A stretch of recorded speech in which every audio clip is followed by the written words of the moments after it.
Okay, well, expenses are divided into two categories. One is direct expenses, other is indirect expense.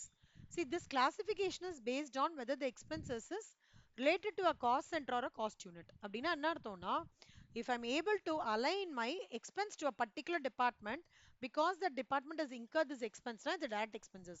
In case of situations where an expenses incurred, indirect expenses incurred, when I'm unable to identify where to exactly map it ஓகேவா எந்த department ஓடுதுன்னு நம்மளுக்கு தெரியாம இருக்குன்ற பட்சத்துல it is called as an indirect expense புரிஞ்சுதா okay இப்போ இந்த CAS 10 the state's identification of direct expenses that is based on traceability in an economically feasible manner. Direct expenses are expenses relating to manufacture of a product or rendering a service which can be identified or linked with the cost object other than direct material cost and direct employee cost. இது ஞாபகம் வச்சுக்கோங்க. இப்போ மெயினா இதுல வந்து நிறைய வருது இந்த இந்த இதை பொறுத்த வரைக்கும் 2 மார்க்ஸ்ல எம்சிக்யூஸ்ல வருது Dharani okay and examples of direct expenses இந்த ரெண்டு கொஸ்டின் வந்து ரொம்ப ஃப்ரீக்வெண்டா கேட்குற question examples of direct expenses என்னன்னு பார்த்தோம்னா royalties charge on production job charges hire charges for use of specific equipment cost of a special designs or drawing for a job, software services specifically required for a job, traveling expenses for a specific job. இதுதான் இப்போ direct expenses இது ரொம்ப important underline பண்ணிக்கோங்க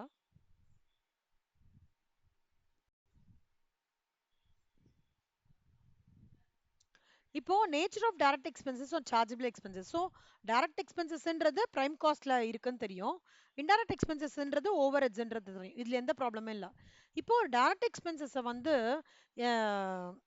என்ன எப்படி identify பண்றது அப்படின்னு பார்த்தோம்னா it is incurred for the use of bought out services அப்படின்னா ஒரு ரிசோர்ஸஸை நான் உள்ள எடுத்துட்டு வரதுக்காக ஒரு எக்ஸ்பென்ஸ் இன்கர் பண்றேன்ல ரா மெட்டீரியல்ஸ் உள்ள எடுத்து அது டைரக்ட் எக்ஸ்பென்சஸ் ஓகேவா அது வந்து இன்க்ளூடிங் டியூட்டிஸா இருக்கலாம் டாக்ஸஸா இருக்கலாம் அப்புறம் வந்து அதர் எக்ஸ்பெண்டிச்சர் டைரக்ட்லி அட்ரிபியூட்டபிள்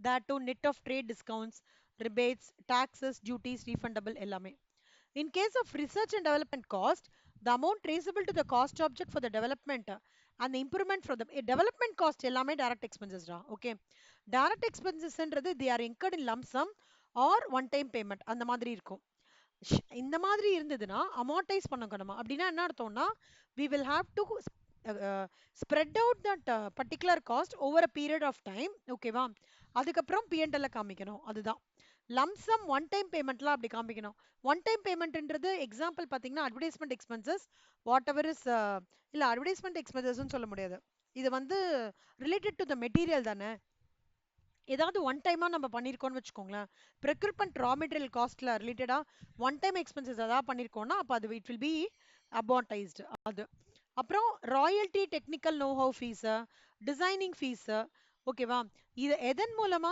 ஃபியூச்சர்ல பெரிய பெனிஃபிட் இருக்குன்ற மாதிரி இருக்கும்னா அதெல்லாம் டைரக்ட் எக்ஸ்பென்சஸ் அதே மாதிரி ஒருவேளை டைரக்ட் எக்ஸ்பென்சஸ்க்கு இந்த மெட்டீரியாலிட்டி டெஸ்ட் மீட் ஆகலைன்னா மெட்டீரியாலிட்டி டெஸ்ட்னா எப்படி சொல்றாங்கன்னா இது வந்து ரா மெட்டீரியல் ஓரியன்டா இருக்கா இல்லையா அந்த ஒரு டயலமாவா வருதுல்ல ப்ரொடக்ஷன் ஓரியன்டா இருக்கா இல்லையான்ற அந்த டெஸ்ட் இதுவாகலைன்னா அப்ப கண்டிப்பா அது வந்து ஓவரடா ட்ரீட் பண்ணுவாங்க ஓவரடா ட்ரீட் பண்றது என்னது இன்டைரக்ட் எக்ஸ்பென்சஸா ட்ரீட் பண்றாங்க அதே மாதிரி ஃபினான்ஸ் காஸ்ட் வந்து டைரக்ட் எக்ஸ்பென்சஸ் கிடையாது ஓகேவா ஸோ அப்ப நீங்க வந்து ரெண்டு பைஃபர்கேஷன் வச்சுக்கணும்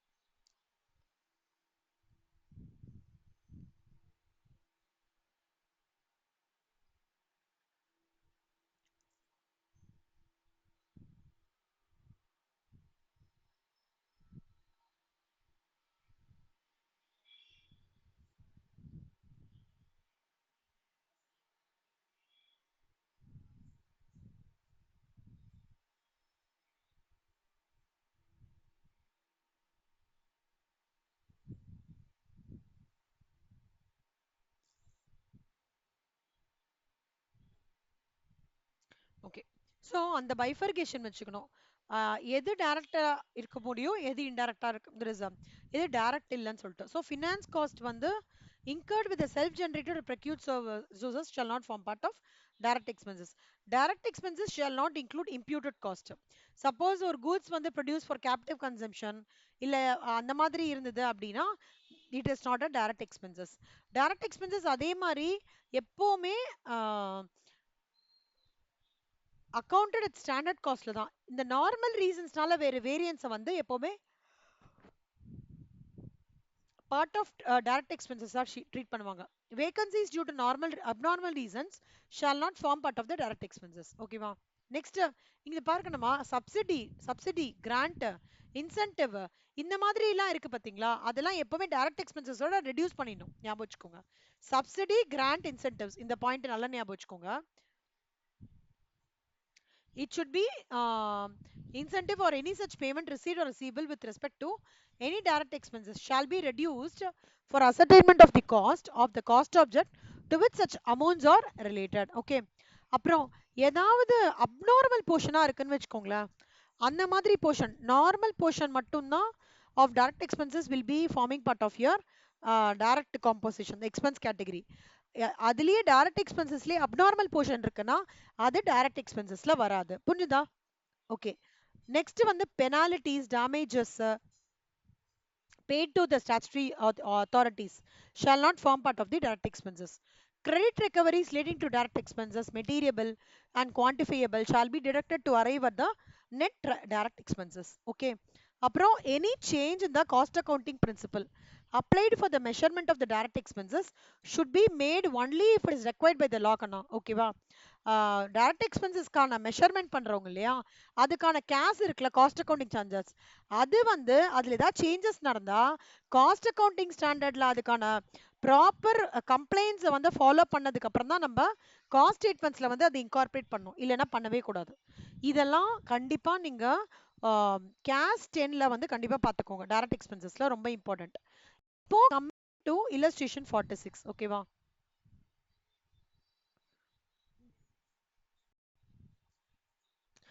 டைரக்ட் எக்ஸ்பென்சஸ் இன்டைரக்ட் எக்ஸ்பென்சஸ் இது வந்து 3 மார்க்ஸ்ல வருது.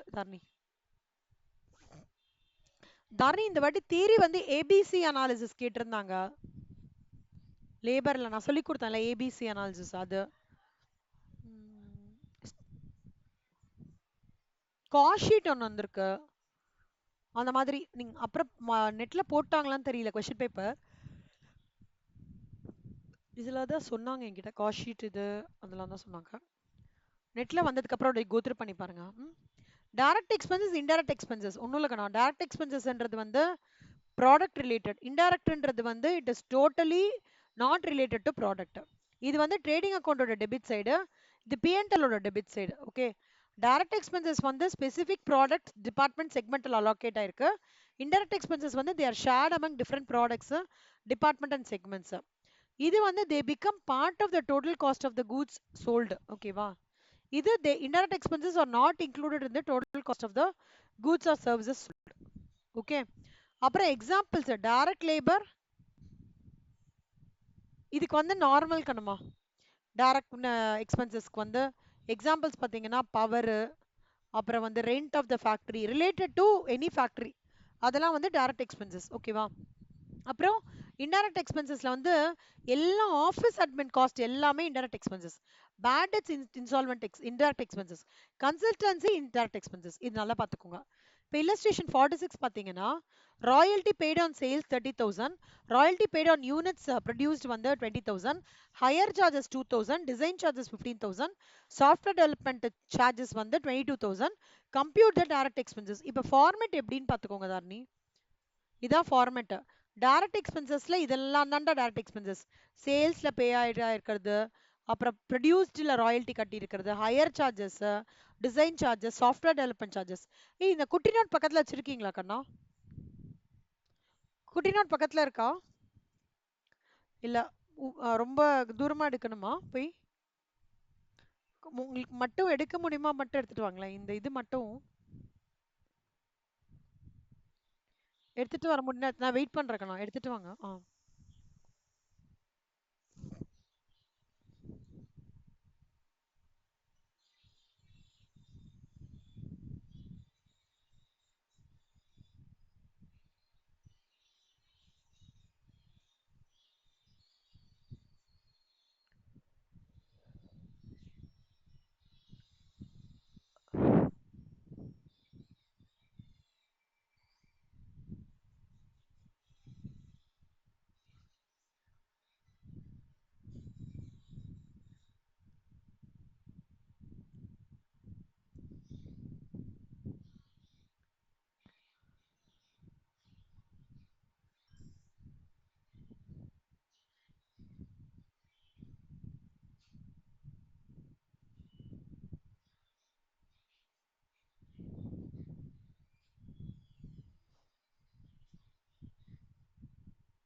எத்தனை வந்துட்டீங்களா கண்ணா?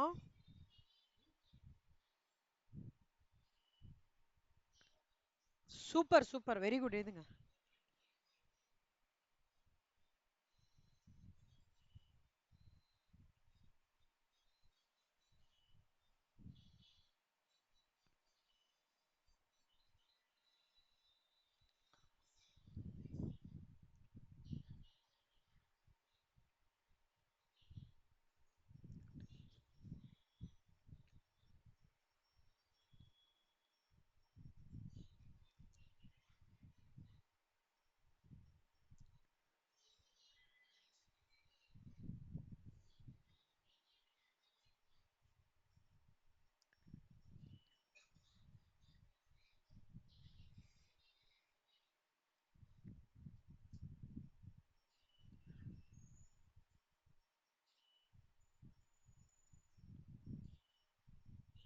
சூப்பர். எழுதிட்டியா கண்ணா? ஸோ இது மட்டும் ஞாபகம் வச்சுக்கோங்க தர்ணி. ஏதோ ஒரு வாட்டி இது 7 மார்க்ஸ் கொஸ்டின்ல வந்தது. இது கொஞ்சம் ரேரா வரும், ஆனா வந்ததுன்னா ஈஸியா தான் வரும். ஓகேவா? எப்படி நம்ம மெட்டீரியல் காஸ்டிங்ல ரீஆர்டர் லெவல், மேக்ஸிமம் ஸ்டாக் லெவல்லாம் படிச்சோம், அந்த மாதிரி. ஆ, வந்ததுன்னு வச்சுக்கோங்களேன், ஜாக்பாட் தான். இந்த வாட்டி இது ஸ்டாண்டர்ட் காஸ்டிங் கூட பயங்கர ஈஸி சம்மா. அப்படியே ஸ்ட்ரைட் பிக்கப், அந்த குட்டி ஃபார்முலா அப்ளை பண்ணா ஃபுல்லா வந்திருக்குமா. ஸ்டாண்டர்ட் காஸ்டிங் அந்த மாதிரி. காஸ்ட் ஷீட் ரொம்ப ஈஸியா இருந்ததுதான். ஆம், ஆம், வேற ஏதோ ஒன்று ரெண்டு மூணு சொன்னாங்களே. அப்படியே புக் சம்மா, மார்ஜினல் காஸ்டிங் புக் சம்மா, பட்ஜெட்ரி புக் சம்மாண்டா, cash budget. Cash budget book சம்மே வந்திருக்குடா. அதான், அப்படிலாம் வந்துச்சுன்னா சூப்பரா தான் நீ கலக்கிடலாம். நான் எனக்கு தெரிஞ்சு இந்த வாட்டி நான் சொல்லி கொடுத்தவங்க எல்லாருமே மேம் கண்டிப்பா 60 அபோவ் அப்படின்னு சொல்லியிருக்காங்க. பார்க்கலாம். காஸ்டிங் பேப்பர் ஆனா லெங்க்தியா இருந்தது தாரணி இந்த வாட்டி. இல்ல எப்பவுமே கொஞ்சம் லெங்க்தியா ஸ்டாண்டர்டா தான் செட் பண்ணுவான். நல்லாவே லெங்க்தியா இருந்ததுன்னு சொன்னாங்க. தெரியல. டாக்ஸ் பேப்பர் தான் எனக்கு, நான் டைரக்ட் டாக்ஸ் தான் பார்க்கலடா எப்படின்னு. ஸோ ராயல்டி பெய்டு இப்போ பாருங்க கண்ணா, illustration 42ல எல்லாமே கொடுத்துருக்கானா. ராயல்டி பெய்டு ஆன் சேல்ஸ் 30,000, ஓகேவா? யூனிட்ஸ் ப்ரொடியூஸ் 20,000, ஹையர் சார்ஜஸ் வந்து 2,000, டிசைன் சார்ஜஸ் வந்து 15,000, சாஃப்ட்வேர் அண்ட் டெவலப்மெண்ட் சார்ஜஸ் வந்து 22,000. ஆட் பண்ணீங்கன்னா 89,000, ஓகேவா? அவ்வளோதான் முடிஞ்சிருச்சு. அப்புறம் illustration 47 பார்த்தோம்னா,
okay, a manufacturing unit produces two products, X and Y. Okay, units produced 20,000, units sold 15,000.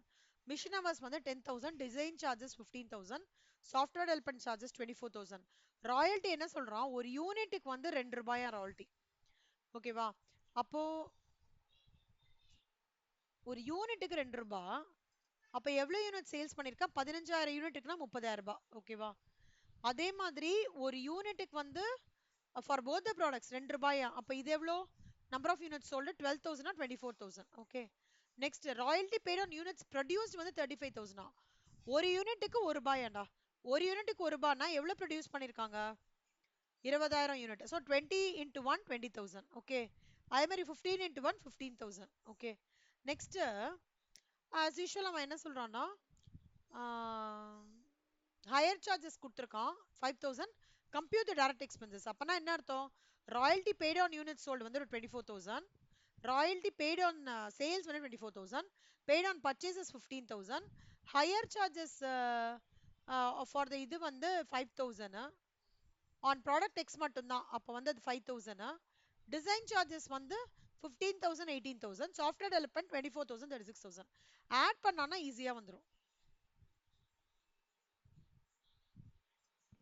24,000 ஒரு 15,000 ஒரு இல்ல 30,000 ஒரு 20,000, ஹையர் சார்ஜஸ் வந்து 5,000, டிசைன் சார்ஜஸ் வந்து ஒரு 15,000.